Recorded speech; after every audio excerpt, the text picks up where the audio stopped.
एक आज सकाळी आग लागली होती। जे टॉयलेट्स असतात फायबरचे जे टॉयलेट्स असतात त्यांना आग लागली होती। आपण पाहू शकता या ठिकाणी किती मोठ्या प्रमाणावरती ही आग लागली होती। जवळपास 400 वगैरे टॉयलेट या ठिकाणचे जळालेत असं सांगण्यात येतंय। सकाळच्या सुमारास ही आग लागली होती। अग्निशमन दलानं सध्या ही आग कंट्रोलमध्ये आणली असून आता या ठिकाणी हे जे टॉयलेट ज्यांचे होते तर त्यांच्याशी आपण बोलणार आहोत। दादा साधारणपणे काय कशी आग लागली काय सांगा?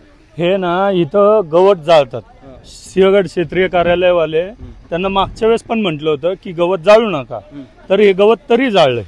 काय त्यांना करायचं होतं काय माहित, त्याच्यामुळे ही सगळी आग पेटलेली। कारण 2.5 वर्षात कधी आग नाही लागली। साधारणपणे कधीपासून हे होतं काय? हे 2.5 वर्ष झाले आम्ही ठेवतो। बरं। आणि इथं काय टॉयलेट्स कशासाठी यूज होतात? आम्ही हे वैयक्तिक आहे टॉयलेट आमचे, आम्ही महानगरपालिकेला भाड्याने देतो। बरं। आणि हे आग जी लागली म्हणताय तुम्ही तर ते याच्यामुळे लागली म्हणताय इथं जाळल्यामुळे, कसं काय सांगा?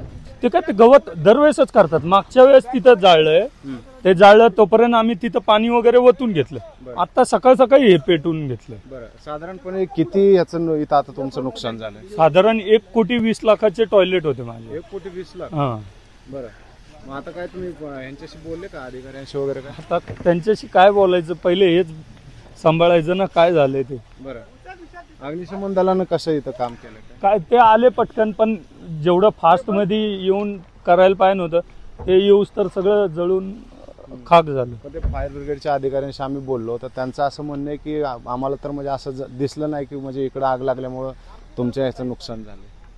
कशामुळं? म्हणजे इकडं जे तुम्ही म्हणता ना गवत वगैरे पेटवलं किंवा कचरा पेटवला, पण त्यांचं म्हणणं आहे की तसं आम्हाला तर दिसलं। आम्ही हाटकून आग लावली काय? हा, हे गवत पहिले जळले, तिकडं जळाल्यानंतर इकडं आग आलेली। आता तुमची काय मागणी? काय मागणी? ज्यांनी जाळलंय त्यांनी नुकसान केलंय त्यांनी भरपाई द्यावं। म्हणजे क्षेत्रीय कार्यालयवाले जे कोणी वॉटेवर क्षेत्रीय कार्यालयात ज्यांनी सांगितलं होतं जाळायला त्यांनी भरपाई द्यावं। बरं। याचं काय विमा वगैरे काय असतं? नाही, विमा नसतो। बरं, ठीक, ओके। तर आपण पाहिलं की 1,20,00,000 जवळपास नुकसान झाल्याचं सांगण्यात येतंय।